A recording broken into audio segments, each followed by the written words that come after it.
Hello and welcome to this episode of the ASHA podcast. I'm Fred Wyand with the American Sexual Health Association, ASHA. All right, big news. According to the Centers for Disease Control and Prevention, CDC, there are more than 540,000 reported cases of gonorrhea in the US each year, and the true burden of infection is likely much higher than that.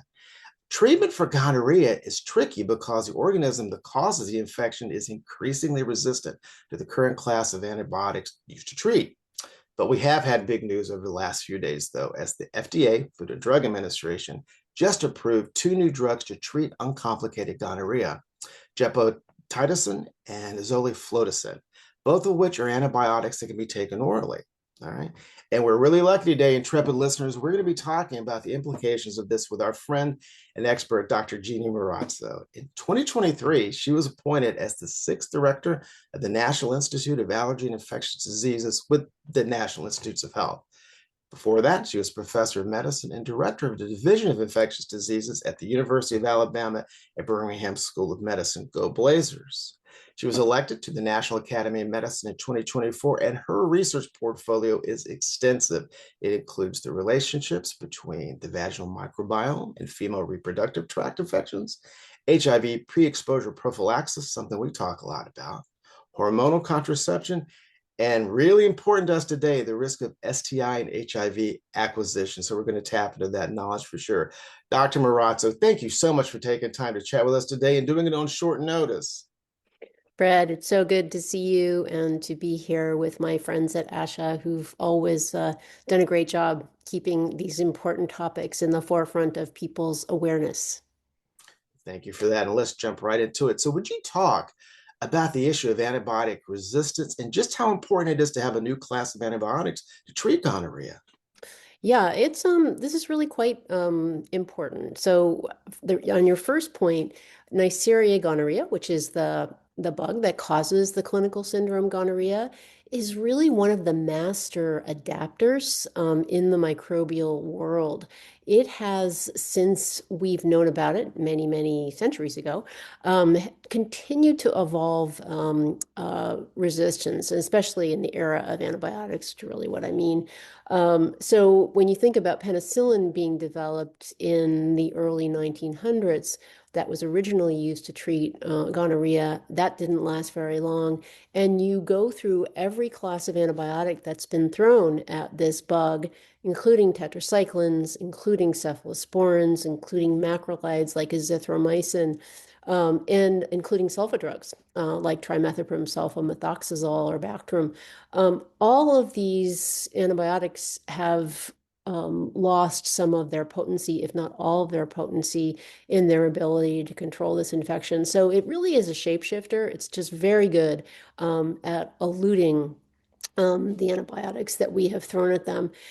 The problem with developing new antibiotics for an infection like gonorrhea, and indeed for most sexually transmitted infections, is that it's not exactly a profitable market proposition for pharmaceutical companies, right? Most of these products are going to be used in settings where people are seeking sexual health care. They're often going to be a single or limited dose regimen, none of which really translates to big profits. Mhm. So the incentive for people to invest, companies in particular, to invest and then study these products is really low. So one of the things I really want to get to today is the partnership that was behind the zoliflodacin trial in particular, because it's a great example of how we can get products out to people who need them, regardless of their potential for profit. So, what kind of partnership was that? Is that like a government industry, or tell us about It's a little bit of everything. The way that zoliflodacin started was with support from the National Institutes of Health, actually, to do a study that I was involved with, a phase 2 study. And before that, funding the early phase studies that look at safety in small numbers of participants. So it was a government-funded effort. And then after the drug looked good in those early phase trials, it was essentially picked up not just by industry, but then championed by something called GARD-P, which is a global antibiotic resistant development program that has been really empowered to bring people together to stage these late stage trials to get the evidence we need to get the drugs approved. And they've got a variety of ways to fund themselves. But it's a wonderful example of moving things from a sort of more for-profit driven pharmaceutical pipeline into a way that you can test things to get the evidence you need to get them into the public health infrastructure. All right, so all of that has yielded two new options. So let me ask you about these two drugs. From the patient perspective, is there any real difference between the two medications? I would say not. And I honestly think your average patient is probably not going to see these really, really soon. If you look at the indications, particularly for zoliflodacin, the indications say to use these drugs only when other options, standard of care options, are not available. Right now, the standard of care for the treatment of gonorrhea is an intramuscular shot of ceftriaxone. So you get an injection. You can imagine that that would be a lot less appealing than taking a pill like these products recommend or like these products make possible. So I think it will be a matter of time before there's a transition over to the use of these products. I suspect also that because ceftriaxone resistance is not yet a gigantic global problem, not to dismiss it because it is actually increasing, and there are some parts of the world, particularly Southeast Asia, that have seen clinically significant ceftriaxone resistance. I do think there will be a gradual shift away from not just ceftriaxone as the sole class that we're using, but also as a method that requires injections, because we would really like to get away from anything that requires more training, infrastructure, and resources. Hmm. That's an interesting point. I was curious. Understandably, people are needle phobic. Do folks not get treatment because of needles? I mean, how much of an issue is that? It's a great question. When you talk to people in different settings, you find out that there's actually a wide spectrum of both tolerability and desire for a needle delivered product. There are some people who are very used to going into healthcare settings and coming out with a shot, because a shot is something that is viewed as medicine and will make them feel better. And Sure. some people actually don't believe they've gotten medicine if they don't get a shot. Again, attitudes towards healthcare are so complex and so international. It's hard to make any generalizations. I would say I would hope that people would really just want to get treated. I mean, obviously, when you have symptomatic gonorrhea, you're not going to want to sit around and just wait until a better option comes up in the next month. For most people, if it's asymptomatic, of course, that's a whole other issue. But I do think that most people probably, when they need to get treated, will get treated with a shot. All right. You just mentioned asymptomatic gonorrhea. Yeah, people with gonorrhea infections don't always have, Mhm. especially women, right? They don't always have obvious quick symptoms. What why is this so important to treat gonorrhea? What can happen with undetected infection? Yeah, great question. So for women, you're right. It's often asymptomatic, and the problem with that is that when it's asymptomatic, it's infecting generally the cervix, which is the bottom of the uterus, the opening into the uterus, of course. And if it's untreated, it can then ascend into the upper pelvic reproductive tract, so the uterus, the fallopian tubes, the ovaries, and that's what sets women up for pelvic inflammatory disease, which we know is a prelude to infertility, chronic pelvic pain, tubal pregnancy. So the rationale for treating asymptomatic STIs in general in women has been that it's been associated with a reduction in certain kinds of pelvic inflammatory disease. So that's one big reason to treat women. The other, really, two other reasons. In some studies, it has clearly been defined as a cofactor, increasing risk of HIV acquisition and transmission. If you have HIV and you have gonorrhea, because of the inflammation, you're more likely to transmit HIV. And then the third thing, so potentially treating that might reduce your risk of transmitting or acquiring HIV, although that has never been definitively shown in a clinical trial. But then the third thing is really related to antibiotic resistance and asymptomatic infection at the pharynx or the throat. So we know that infection at the oropharynx, the throat, is very common and in people who have gonorrhea.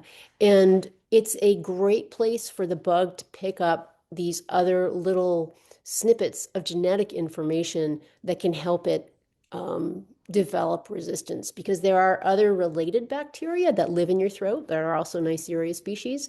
And they've evolved over time to become quite resistant to many antibiotics. So it's a little bit of a breeding ground for the bug to sort of do its thing in terms of picking up resistance factors. So it would be good if we could eradicate that potential reservoir. No doubt.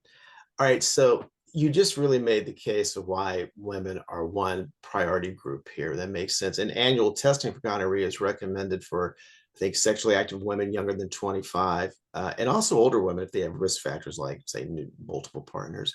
Another priority group would be men who have sex with men. They're also recommended for annual testing. And would you just talk about why it's so important that MSM are included in these conversations?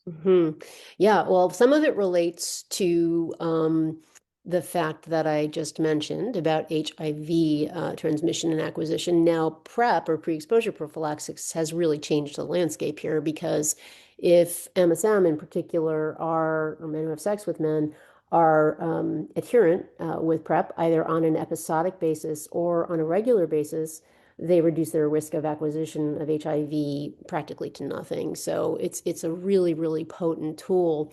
That means that STIs in this group, non-HIV STIs, have really enjoyed a pretty healthy comeback.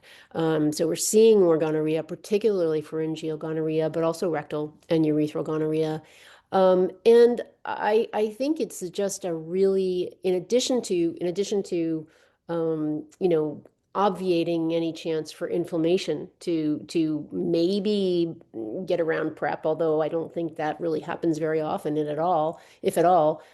It's just really important in terms of sexual health and transmission to partners, including women, because of course people are sexually active with people of different stripes and sorts of things. So I think, it's really important to recognize that we are seeing more infections in this group. We do want to detect them early. We also want to detect them early and treat them so that we can forestall this particular environment promoting antibiotic resistance, which, as I mentioned, is a concern in the pharynx in particular. So lots of reasons to look and to find and to treat. All right, final question. All the fantastic tools in the world don't really matter much if a patient isn't in care. And we know there are a lot of barriers that prevent people from seeking healthcare, especially sexual healthcare, which is so stigmatized in a lot of ways. Um, I just want to ask you about that in general. And I mean, we're all about trying to empower patients. So, like, if you were doing a 30-second elevator speech to someone to make the case for this is why you need to get tested, this is how you can navigate the uncomfortable parts of it, just you're so good at this. What would you tell somebody? I would say that sexual health care is primary and personal health care. You care about your body, you care about the people that you are in intimate contact with. And so you want to make sure that you're your best self in all parts of your body, right? And the shame and stigma around sexual health, I wish we could just make it disappear. Because people really should understand that this is an important part of who we are.